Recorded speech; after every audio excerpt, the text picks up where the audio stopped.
Hello friends, today we are going to read Katie Wu, The Best Club by Fran Manuskin. Let's start. Table of Contents. Chapter 1, Sophie's Club. Chapter 2, Best at Everything. Chapter 3, Katie's Secret. Let's start. Sophie's Club. Katie was talking to Jojo. She said, "Wouldn't it be fun to be in a club?" "For sure," said Jojo. "It would be the best." Sophie silver-haired Katie and Jojo. "Guess what?" she said. "I'm starting a club. It will be the best." "Wow," said Katie. "Can I be in your club?" "I will think about it," said Sophie. "You have to be the best." "Oh," said Katie. She began to worry. Yo-Yo Moto asked Sophie, "Can I be in your club?" "I am a terrific artist. My paintings are better," said Sophie. "I don't think you can be in my club." At recess, Fatima Ford said, "I can do 3 cartwheels. I am the best." "No way," said Sophie. "I can do 4." Fatima walked away, looked sad, best at everything.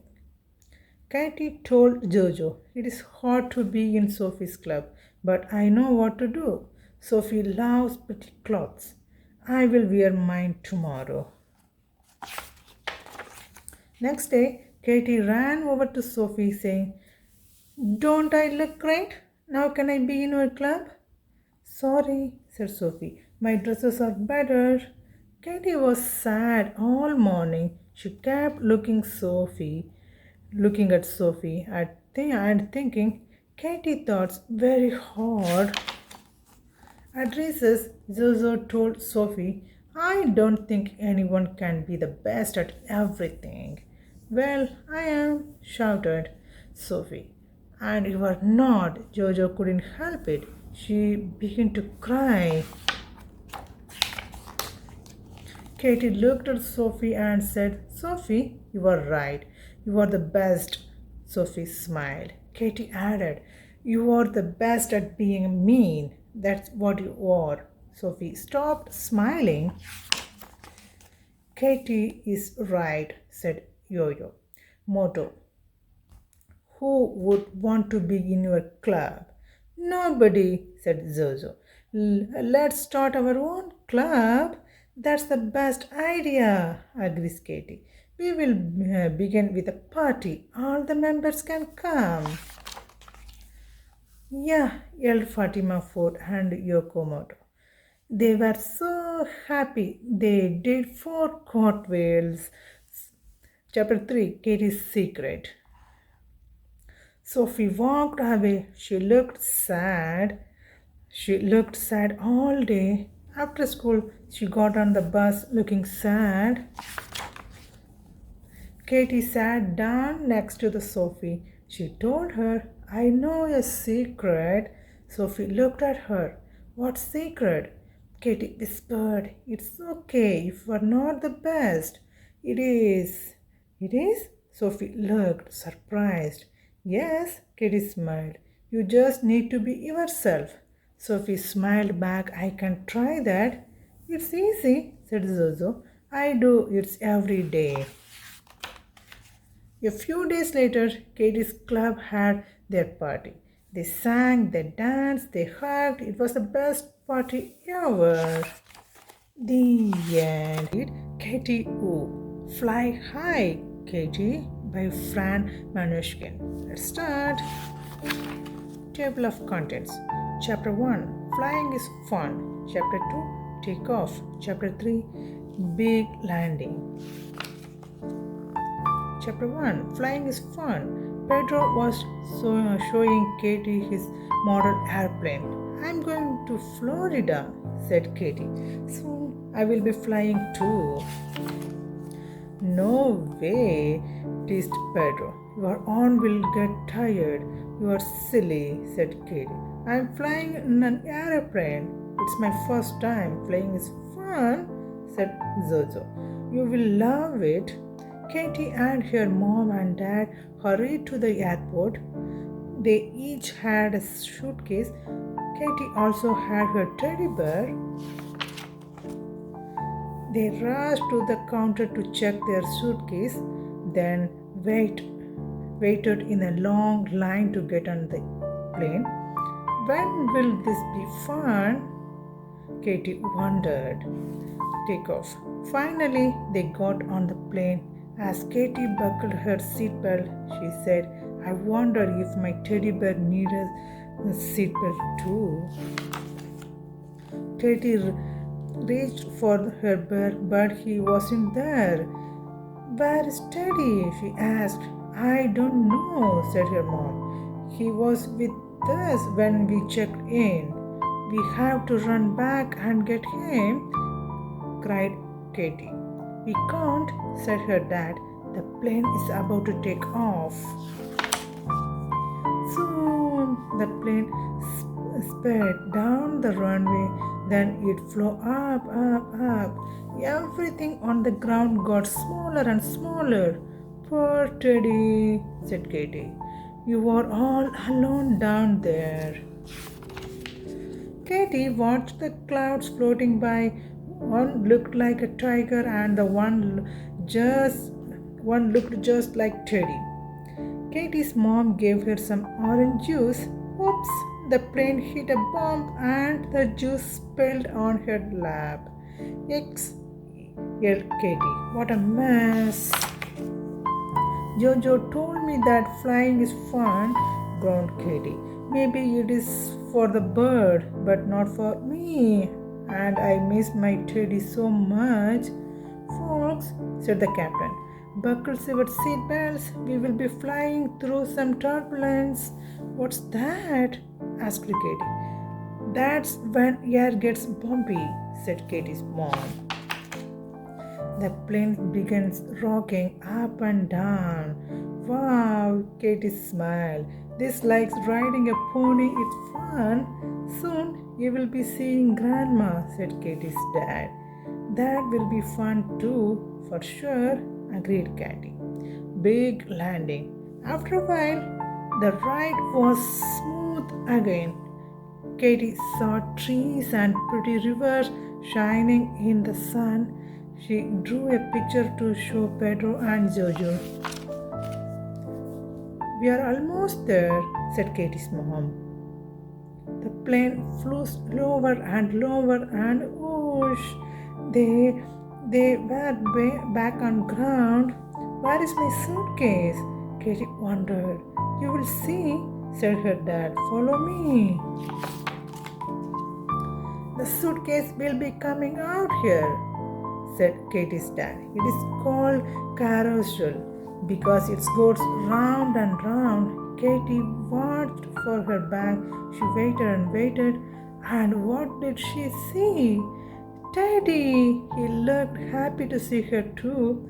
So that's where he went, said Katie's dad. He was checked in our suitcase. And here is Grandma, shouted Katie. She hugged Teddy and Grandma tight. This vacation will be great, said Katie. It's already was. The end. Pinkalicious Happy Birthday by Victoria Khan. Let's start. Today is my birthday. I can't wait for everyone to get here so my party can start, I said to my brother Peter. The baker is bringing the most pink-elastic, pink-amazing, pink-beautiful cake ever, I said. I want the first bite, said Peter. When it's your birthday, you get to eat the first bite, said Daddy. Pink child could use some pink party pizzas, I said. I can add balloons to your birthday throne to make it more pink festive, said Peter. He ties balloons to the chair. More, Peter asked. Yes, more, I said. More. Oh, said Peter. Your throne is floating. Oh no, I gasped. The balloons are lifting me up in the air. Pinkalicious, what are you doing? Asked Mummy. Come back, Pinkalicious, yelled Daddy. I don't know how, I said.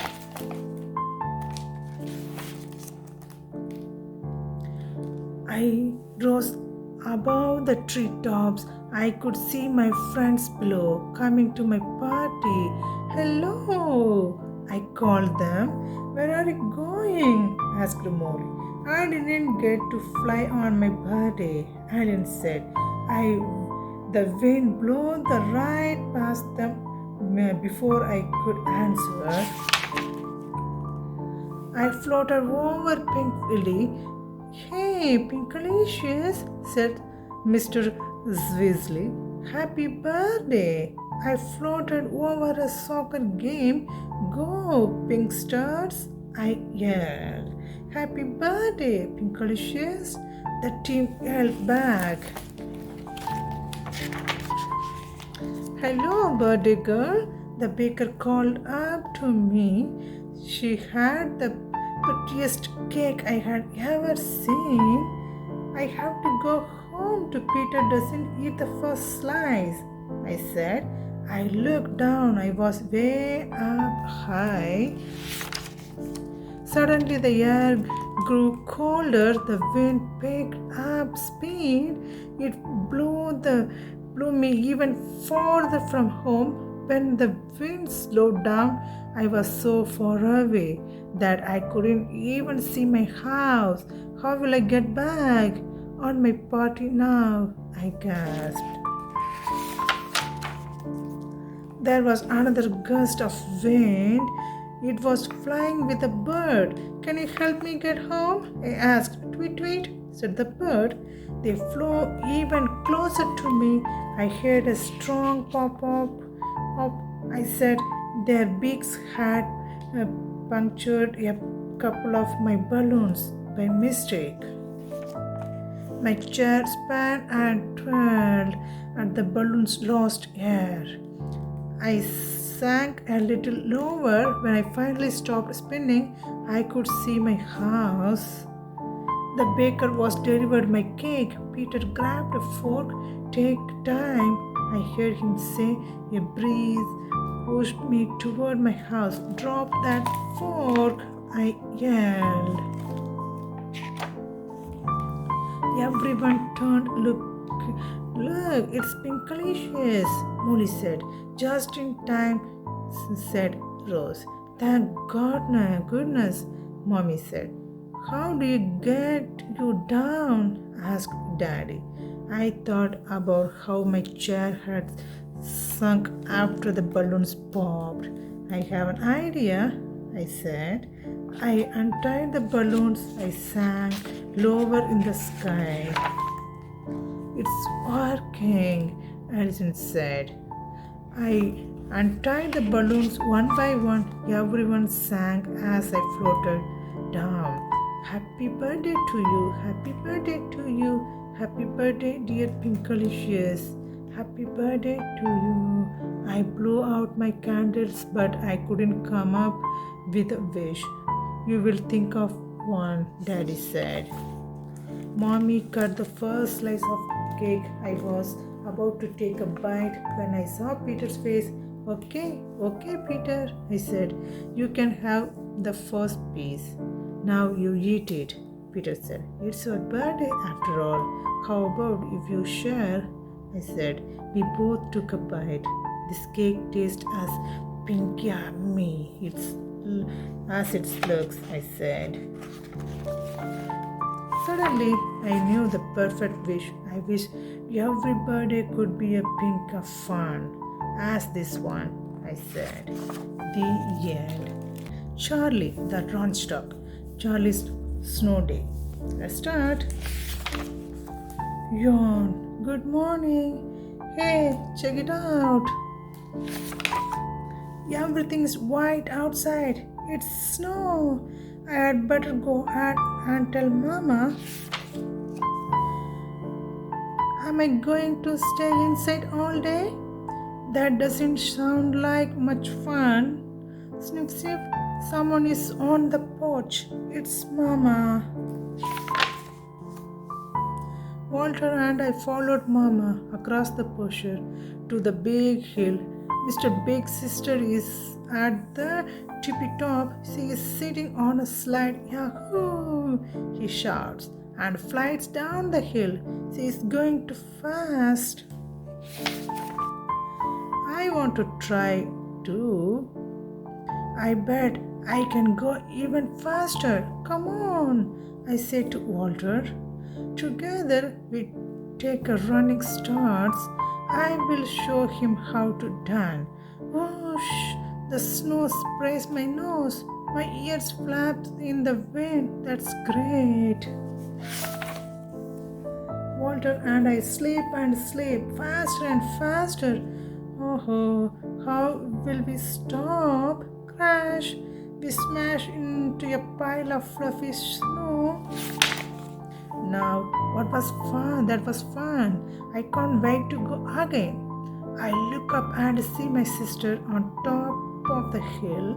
The hill looks bigger from below. It looks like a big, tall mountain. I start to go up and up and up. Pond, pond. My paws skid on the ice slope. Cold, wet snow sticks to my ear, my fur. My ears aren't very floppy anymore.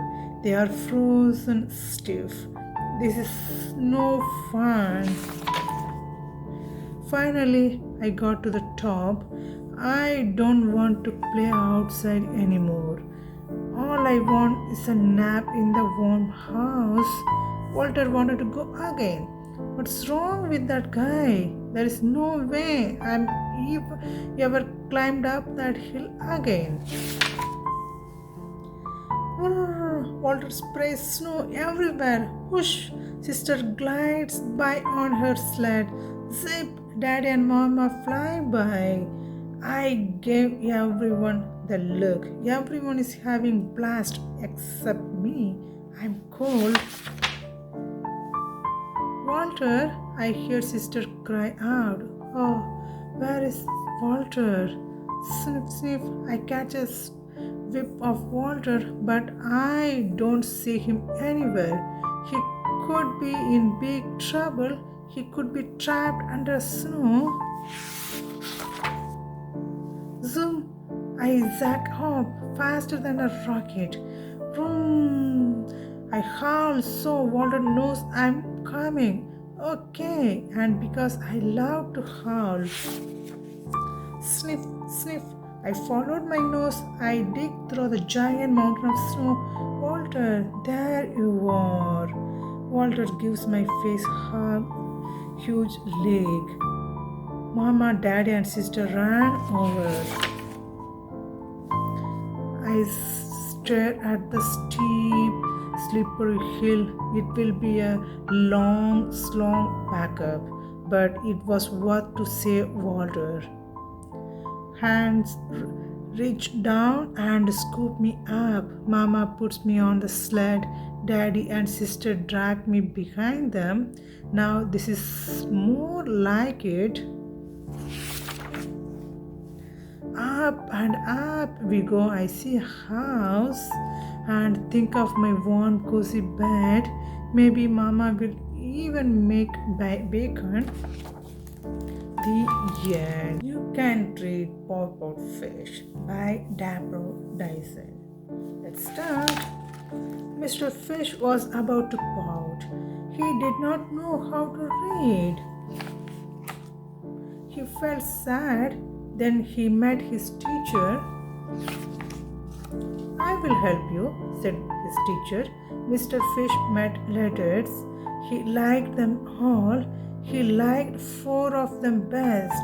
Fish, F-I-S-H. Mr. Fish met word.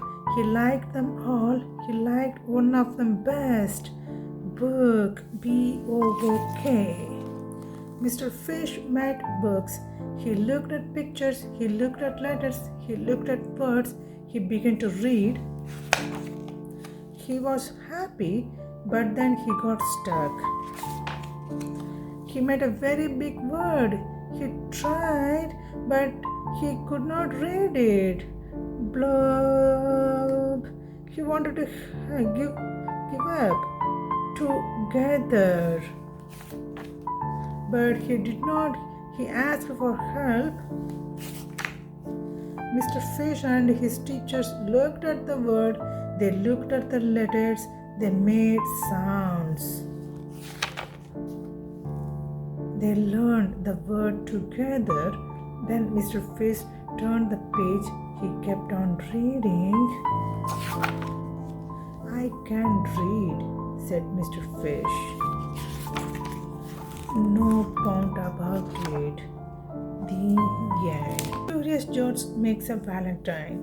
Let's start. George loves morning. Mornings that smells like waffle are the best. I made you breakfast, George, said the man with the yellow hat. Happy Valentine's Day. Valentine's Day is the day we show our friends how much we care about them. George loved Valentine's Day so far. I'm glad the waffle is good, George, said the man. I have something else for you too. George was surprised when the man gave him a Valentine's card. What a special day! George made a Valentine for the man too. It took a long time, but it turned out great.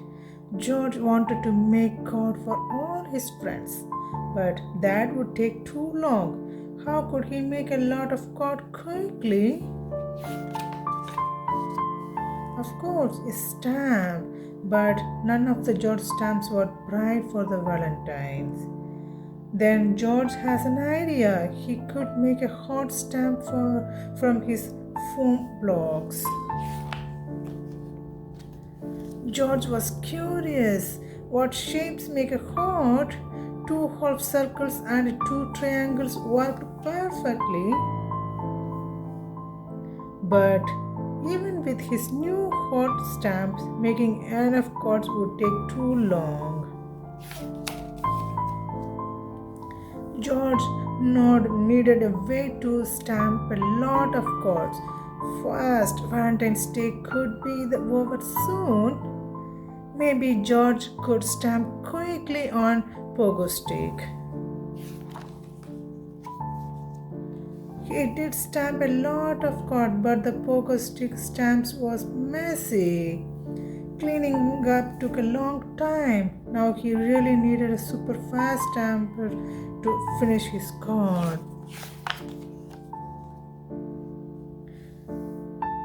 Tricycle stamper was less messy than the pogo stick stampers, but his cards got stuck. Valentine's Day was almost over and George still had only 3 cards. George was worried. But wait, the waffle iron was unplugged and cool. Could that be perfect stamps? George taped his hot and stamped over all waffles iron. It worked. George was proud of his cards and his stamps. And he saved the most important one for last.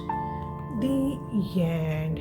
Emmett and the Bright Blue Cape by Eliza Satin Capicelli. Let's start.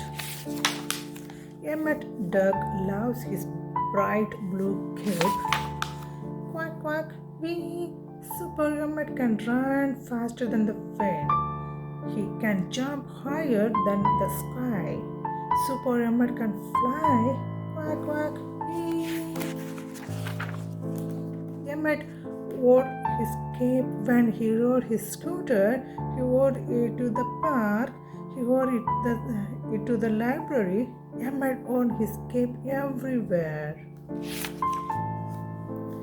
Are you ever going to take this cape off? Asked his big sister Katie. Never, said Emmett. One morning, Mr. Duck said, "The sun is shining and the birds are chirping. Today is the perfect day to wash your cape." "Quack, quack, humph," said Emmett. "How can I be a superhero without my cape?" "Tra-la-la-la, quack, quack. You can wear my bow," said Katy Duck. "I can only be a superhero with my bright blue cape," Emmett told Katy.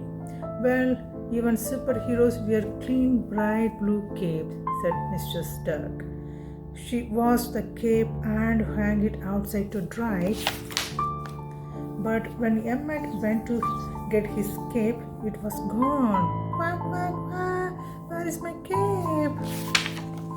Emmett looked under the swing. He looked in the shed. He looked behind the tree. Then he looked up. There was a bird. Tweet, tweet. The bird tugged and pulled. Soon the cape did not look like a cape anymore. Instead, it was a nest, a bright blue nest. "How can I be a superhero now?" asked Emmett. "I have an idea," said Mrs. Duck. Emmett sniffed and sniffed. Mrs. Duck sewed and sewed, and then Super Emmett can run, he can jump, he can fly. Super Emmett can help build a nest too. Quack, quack, wee, tweet, tweet. The end. Pig in Love by Vivian French. Let's start. Peter Pig fell in love with a Polly Pig next door. He took her red roses. Then he took her some more. "I love you, Polly Pig. I hope you love me. Why don't we get married? Please say you agree."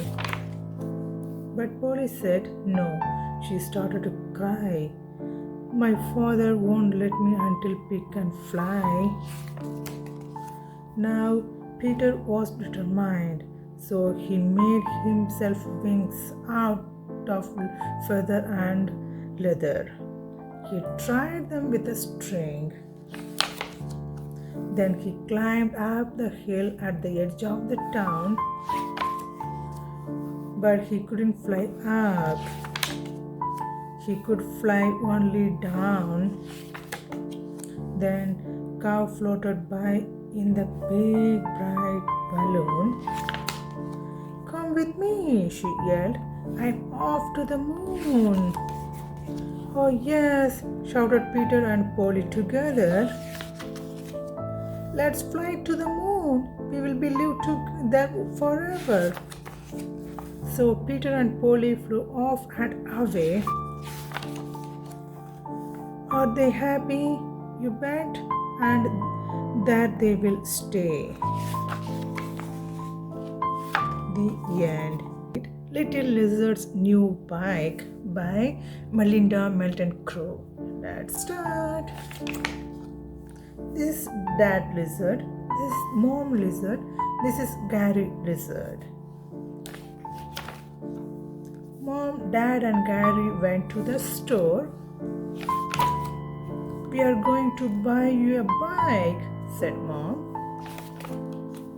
"Oh boy," said Gary.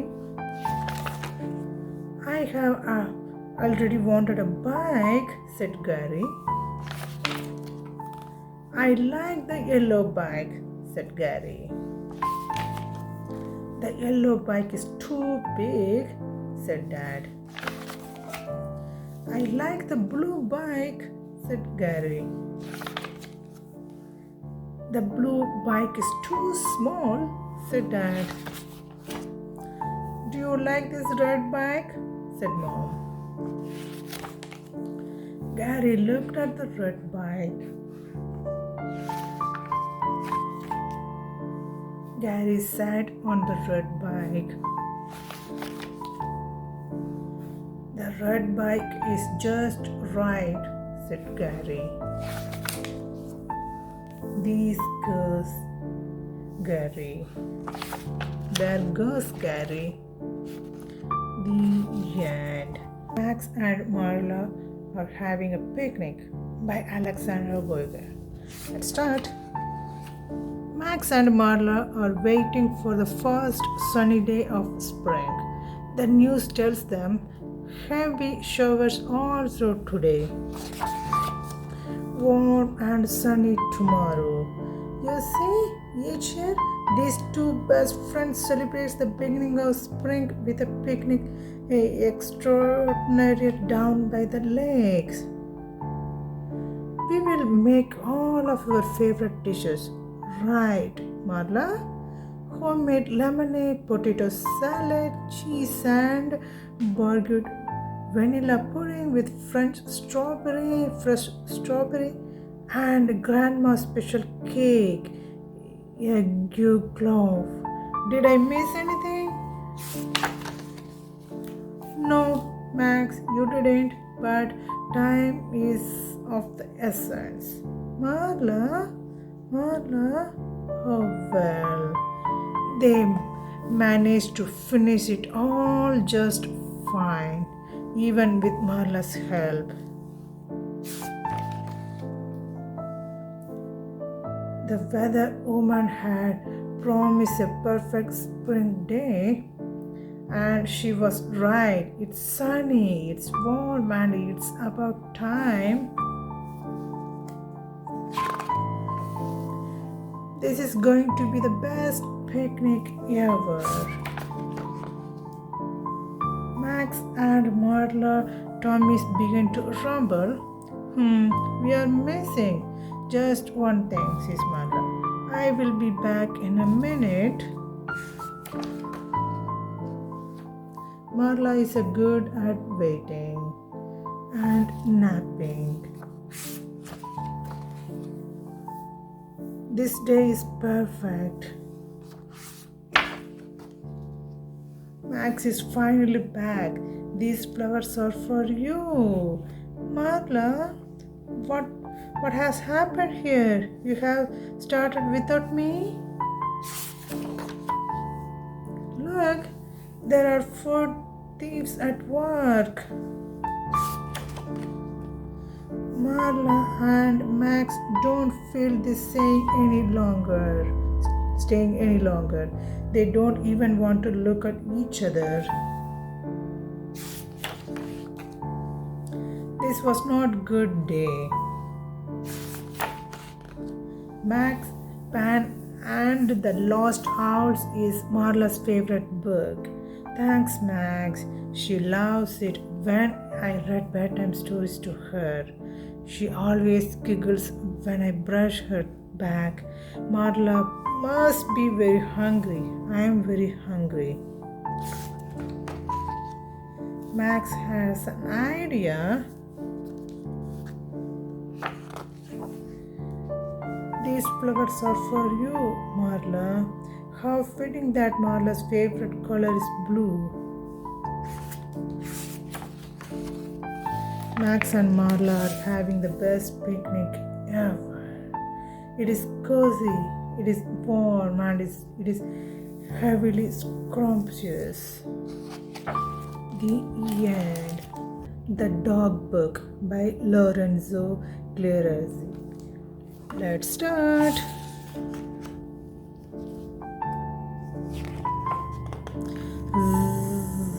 Look at your dog sleeping and listen to him snoring.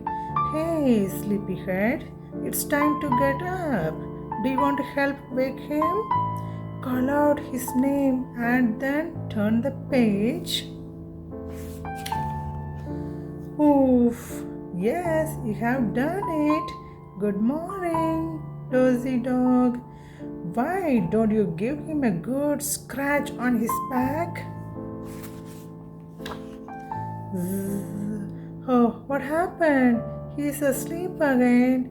Quick, give him a shot, give him a shake, and then turn the page. Finally, he's wide awake. Look how he's wagged his tail. He wants you to put him. Go on, give him a rub right on his belly.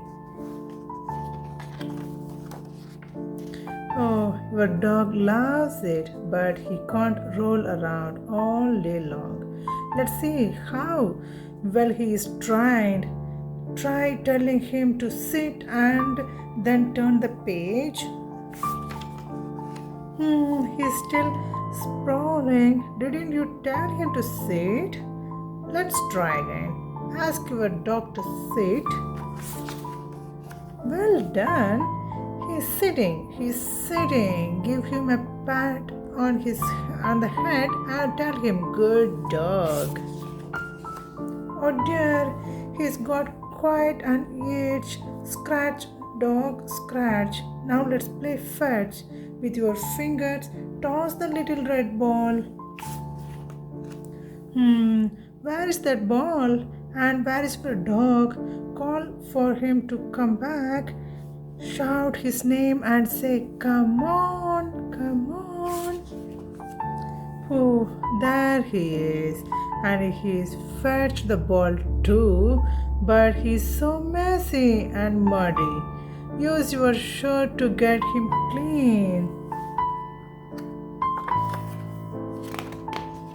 Good job.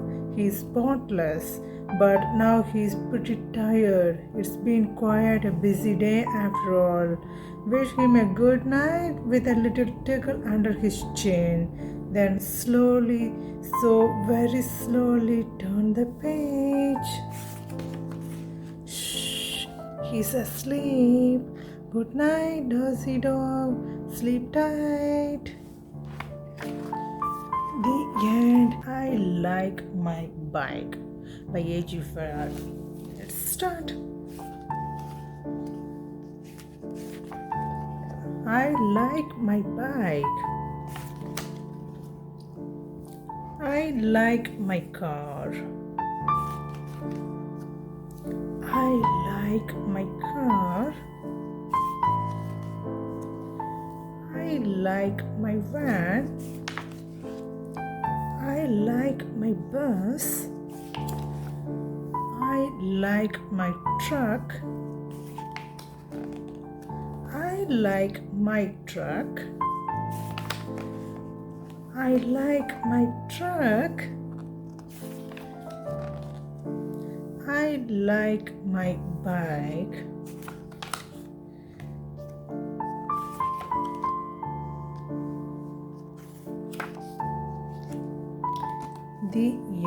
The Not So Right Day by Willie Blevins. Start. Meet Milo and Laggy. They are brothers, but they are very different. Milo liked things in order, but this little brother Laggy did not.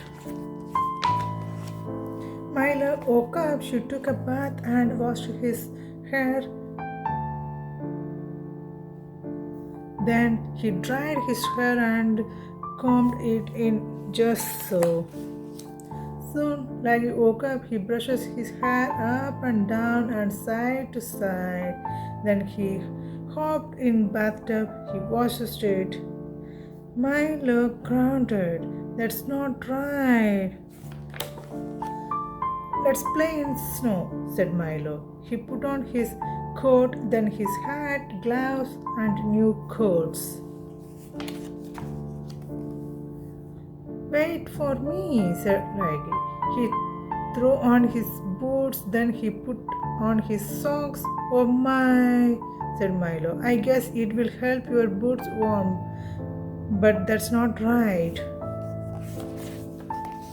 "I'm hungry," said Laggy, after playing.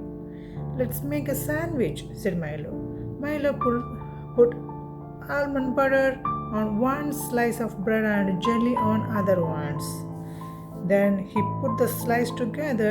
"Yum," said Milo. Laggy stacked his bread like a tower.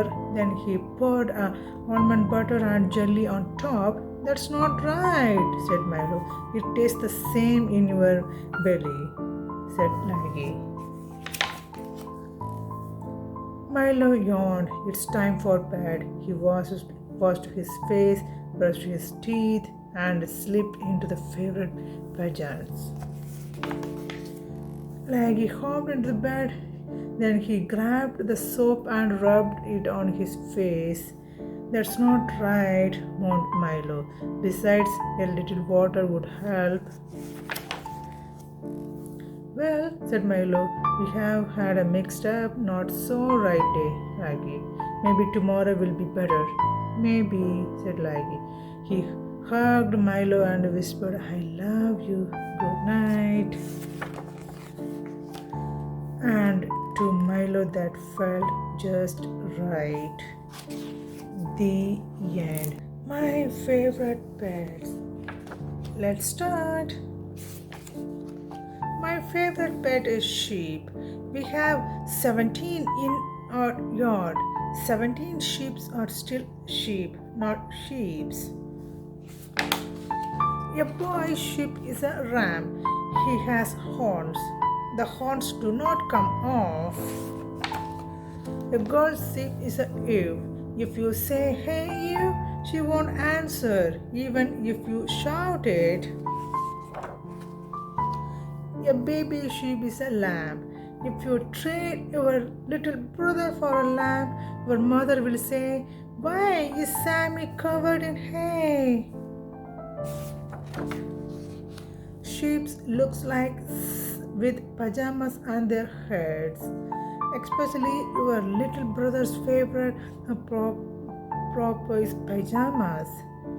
They also look silly in a scarf and will break it. Your mother will say, Gus, isn't that the scarf Mrs. Samolinsky loaned you when you lost your words? Chum chum chum.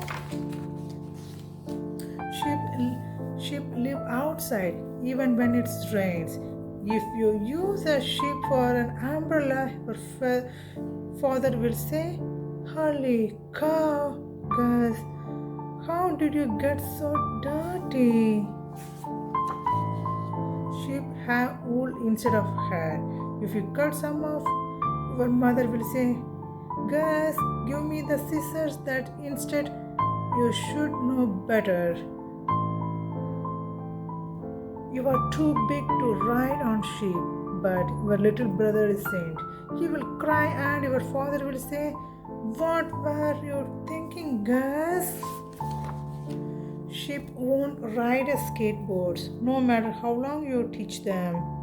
Or bicycle, they also will not climb a tree. You can't put sheep into a wheelbarrow. You can't put them into a car, even a big car. You can get sheep into your house, but they won't like the kitchen. They will think the rug is grass and try to eat it. They will also eat your mother's orchids. They won't eat your little brother. They will still cry. Your mother will say, but we were only upstairs for a minute. You can tell them it's your little brother's fault. You will get sent to your room anyway. Your father will say, you have gone too far this time, Gus. Later, your father will come to your room and say, now, Gus, I don't want you hanging out the windows talking to sheep all afternoon. Gus.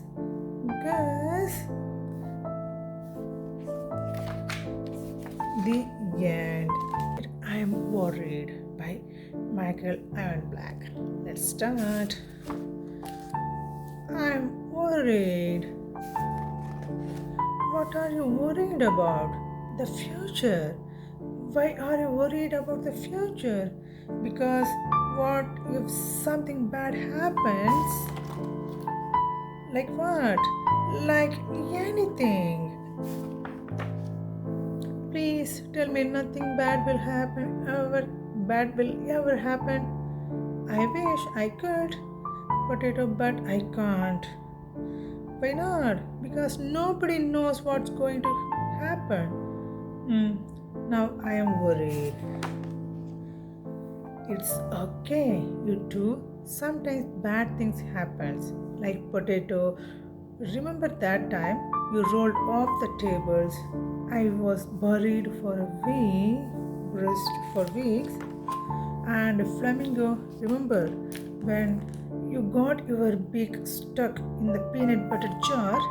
Peanut butter is the worst. And that time I fell off the monkey bars and broke my arm. All of these things were bad at once, or bad at first, but over time they turned out okay. I got sticker at the doctor's office and it was scratch and sniff. I put balanga and my sandwich and it was delicious. You both doodle all over my cast and it looks awesome. I'm going to wrap myself in bubble wrap just in case. But why nothing bad can happen again? Guys, it's getting very warm in here. I can't move. We are trapped in bubble wrap. Another bad things happened. See, worrying doesn't help. Since we don't know what's going to happen in the future, maybe we should just enjoy the now. Enjoy the now? And I'm doing it right. Yep. How about now? You got it. Hey, flamingo. Yeah. Boo. Enjoying the now is way better than worrying about the future. But peanut butter is still the worst. The end. I am bored by Michael and Black. Let's start. I am bored. Bored. Blah. I am so bored. Hey, a potato. A potato? What am I supposed to do with a potato? Oh, I am bored. You wanna do something? Sure. What do you like to do? I don't know. I like flamingos. There are no flamingos around here. Well, that's disappointing. I'm bored. How can a potato be bored? Because I have to hang out with a kid. Kids are boring. What are you talking about? Kids are fun. Prove it. We can turn cartwheels, boring, and skip, boring, or spin around its circle until we get so dizzy we almost throw up. Boring. Kids can play games and do ninja kicks. Boring, boring, boring. And walk on one hand. See? You know what else? Kids can imagine stuffs. What kind of stuff? Like this. See? Now I am famous ballerina. Boring. Now I am lion tamer with the most fierce lion in the world. Oh yeah, well now I am fairy princess with my own castle and dragons and unicorns and stuff. Snoring. Kids can swing. Boring, boring. Kids can jump. Kids can fly. Kids can do anything. Boring, boring, boring, boring, boring, boring. How can you possible things we can do all this cool, amazing thoughts and kids are boring when stuffs and things all this by anything we want to be. I had rather be a kid than a potato any day. Hey, a flamingo. Now we can finally have some fun. I'm bored. The end. I'm sad by Michael Iron Black. Let's start. I'm sad. Will I always feel like this? I don't think so. I was sad once. I didn't know potatoes could be sad. Everybody feels sad sometimes. Even astronauts. Even astronauts. If I was an astronaut, I would never be sad. Why do sad things happen? That's just the what it is. But why is that just the why it is? Because if it's were any other way, then that would be the way it is, and it's not that way. That is the way. That doesn't make any sense at all.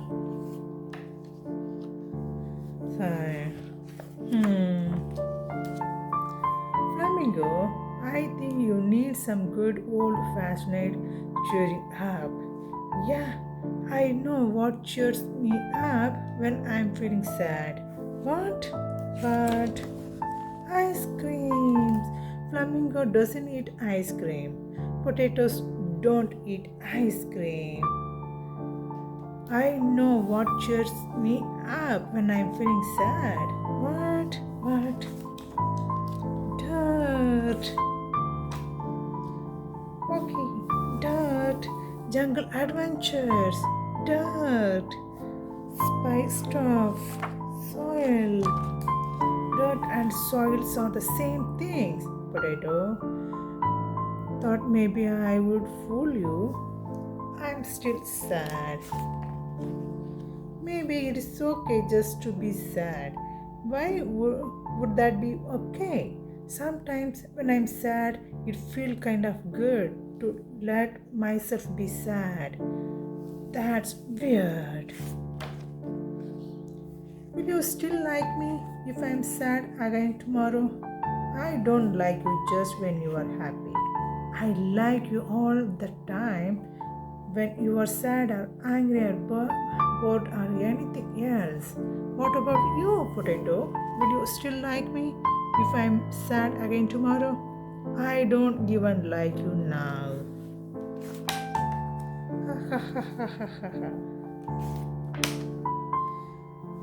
That was really funny. That was really funny.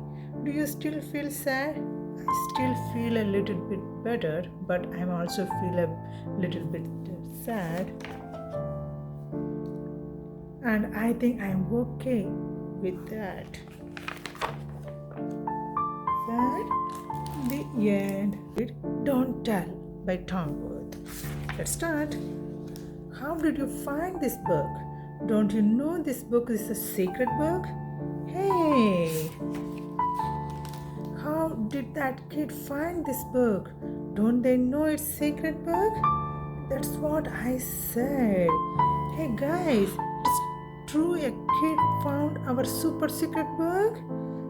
It is. Did you tell that kid about the super secret book? Super duper secret. It wasn't me. I bet Monkey said something. Yeah, I bet Monkey told. I didn't tell. I think it was Owl. No way, Monkey. I didn't tell. Maybe Frog told. Maybe Pig told. Maybe Giraffe told. Maybe Bird told. Nope, not us. We didn't tell. I wonder who it was. Hey everyone, do you want to have a secret? Hear a secret? Maybe later, Harvey, we are trying to figure out who told this kid about our super duper secret book. Oh, wait a minute. Harvey, did you tell anyone about the super duper secret book? Who? Me? Well, Harvey. See, the thing is, it was me. I told this kid about this super duper secret book. I guess I like to share secrets more than I like to keep them. Oh, what's wrong with me? I'm sorry, everyone. I'm not very good at keeping secrets. It's okay, Harvey. I have shared secret with my family and my friends. Me too, me too, me too, me too, me too, me too. Hey, let's tell anyone about this super duper secret book. Do you want to hear a secret? The end. Don't Call Me a Bird by Aaron Blabby. Let's start. Good day. My name is Warren and I have got something to share. Just because I'm furry doesn't mean that I'm bird. I will tell you how this started. It's been going on for years. Captain Cook said, "Hey, a bird, those crazy pioneers." Chart of common marsupials. See, if they had done their homework, then they had know it wasn't true. Marsupials is what we are, and you should know that too. But if I got $1 every time you call me bird, I tell you what, and no mistakes, I'd be a millionaire. Australia doesn't have birds except some at the zoo. You find birds in Canada and polar regions too. I didn't live in USA and catch fish in a stream. I am not some 10-foot grizzly bear who makes the campers scream. So I have had a gutful, and I'm sorry if I shout. I'm not a bear. I'm really not, and you need to sort it out. Kangaroos are kangaroos. You don't tell emus who jokes. A platypus is not a duck, even though that's how he looks. But why am I so different? Well, yeah, what's your little game? Why am I the only mug you don't call me his name? Toy koala. Why am I the only one in the whole entire bush? You may not be a bird, mate, but you look like one. So, shush. What a cute little bird. Yeah, birds are great. The end. I hope you love this book, friends. See you next time with a different book. Bye bye.